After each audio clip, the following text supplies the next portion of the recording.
घोसी उपचुनाव पूरे चरम पर है और इस वक्त हमारे साथ दारा सिंह चौहान जी हैं, उत्तर प्रदेश सरकार के पूर्व मंत्री रहे हैं और पूरी जो चुनावी चौपाल है वो कर रहे हैं। लोगों का जो जनसमर्थन है वो मिल रहा है और लोगों से जाकर, लोगों के बीच जाकर बातें कर रहे हैं और कह रहे हैं कि जो भूल चूक हुई है उसे माफ करिए और 5 तारीख को उन्हें मजबूत करिए। दारा सिंह चौहान साहब, बहुत स्वागत है। सबसे पहला सवाल, कैसा चल रहा है आपका चुनाव? चुनाव बहुत अच्छा चल रहा है। आज देख ले, यहाँ पे सारे बुद्धिजीवी लोग हैं, क्षत्रिय समाज के जो समाज को दिशा देने वाले लोग हैं और भी तमाम समाज के लोग यहाँ पर हैं। सारे लोगों ने मन बना लिया है कि 5 तारीख को कमल की बटन दबा करके 8 तारीख को जो परिणाम आएगा वो संदेश देने वाले हैं कि 2024 में मोदी जी ही देश के तीसरी बार प्रधानमंत्री बनेंगे, कोई रोक नहीं पाएगा। बिल्कुल। हमने आपका भाषण सुना है, आप कह रहे हैं कि दरअसल ये जो उपचुनाव है, चूंकि विपक्षी पार्टियां इसको 24 से जोड़कर देख रही हैं और आपने इसीलिए लोगों से भी अपील किया है कि इसे 24 के मद्देनजर माना जाए, तो हम कह सकते हैं कि सेमीफाइनल है घोसी का उपचुनाव। अब अगर उनकी बात को मान रहे हैं तो भी मान लीजिए, जिस तरीके से विरोधी दल के लोग, हमारी पार्टी के लोगों ने नहीं, ये विरोधी दल के लोग जो दिन प्रतिदिन जो एनडीए के खिलाफ जो एक तरीके से साजिश कर रहे, अपने कुनबे को बढ़ाने की जो साजिश कर रहे हैं, जब उनका बयान है कि घोसी का उपचुनाव जो देश को संदेश देगा, इस बुनियाद पर आपको मान लेना चाहिए कि सेमीफाइनल है। एक और सवाल है, चूंकि वो इसलिए क्लियरिटी जरूरी है, आप भी मंचों से कह रहे हैं, बाहरी बनाम घोसी का एक नारा दिया जा रहा है। जो आपकी विपक्षी पार्टी के लोग हैं, खासतौर से समाजवादी पार्टी कह रही है कि दारा सिंह चौहान बाहरी हैं, तो लोगों को समझाना हो तो कैसे समझाएंगे आप? ये तो मैंने कह दिया ना, जब आदमी हताश और निराश हो जाता है तब इस तरीके का बयान देता है। मैंने इसीलिए कहा, जो नेता ये सब कह रहा है उस नेता से खुद पूछिए कि आपके आका लोग जिस पार्टी से लड़ रहे हैं, क्या इटावा में अपने सीट से कभी लड़े हैं? मुलायम सिंह मैनपुरी कभी आजमगढ़, डिम्पल यादव कभी कन्नौज तो कभी मैनपुरी में, राम गोपाल यादव कभी संबल तो कहीं उनका बेटा, अब कहीं वो धर्मेंद्र कहीं बदायूं। एक भी आदमी, सब दूसरी सीट से लड़े। पहले तो उनको अपने गिराबान में देखना चाहिए।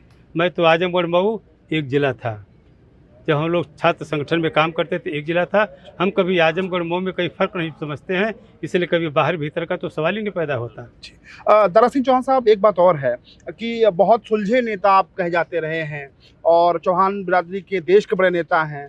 इस बार हमने पिछला चुनाव का कवर किया, इस बार आक्रामक नजर आ रहे हैं। आपकी जो भाषा शैली है, आक्रामकता है, उसमें तंज कसते हैं। नहीं, कोई आक्रामकता नहीं है विपक्षियों पे। चूँकि आप लोग जब सवाल करते हैं तो उसका वाजिब उत्तर देने के लिए हो सकता है आपको आक्रामक लगता हो, क्योंकि वो सही जवाब है।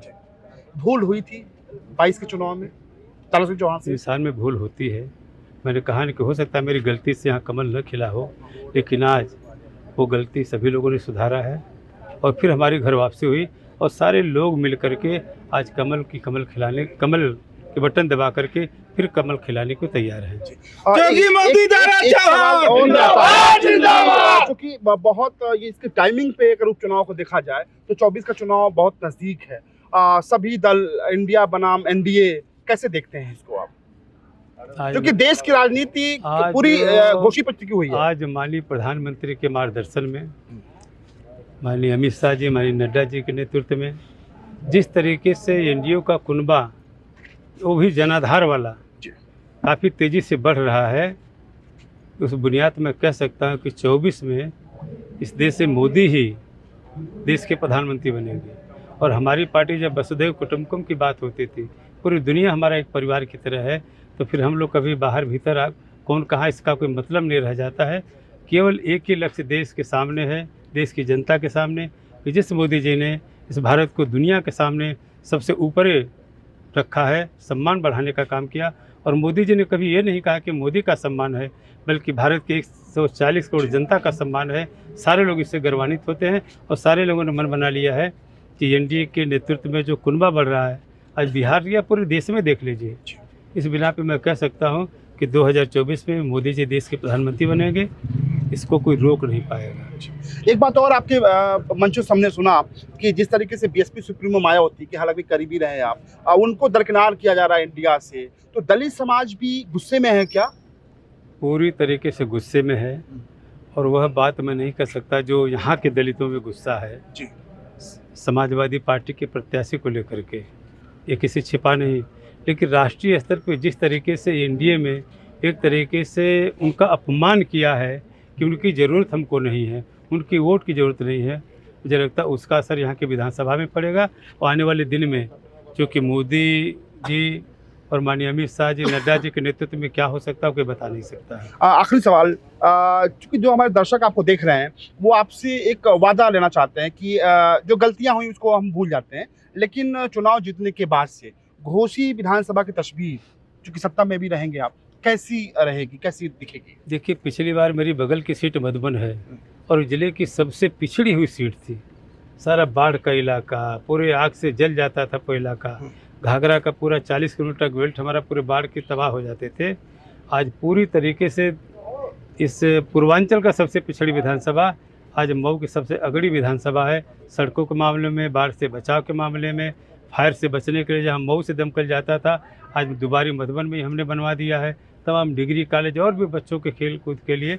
इसलिए मैं कहता हूँ इस घोसी को यहाँ के लोग जो आशीर्वाद देने का मन बना रहे हैं, मैं पूरे भरोसे के साथ कहता हूँ जो भी घोसी का पिछड़ापन है ये पूरे मंडल का सबसे नंबर 1 की विधानसभा होगी विकास के क्षेत्र में। जी, बहुत शुक्रिया। दारा सिंह चौहान कह रहे हैं कि चुनाव जीतने के बाद से घोसी जो विधानसभा है वो नंबर 1 विधानसभा होगी, ये हमारी कोशिश है।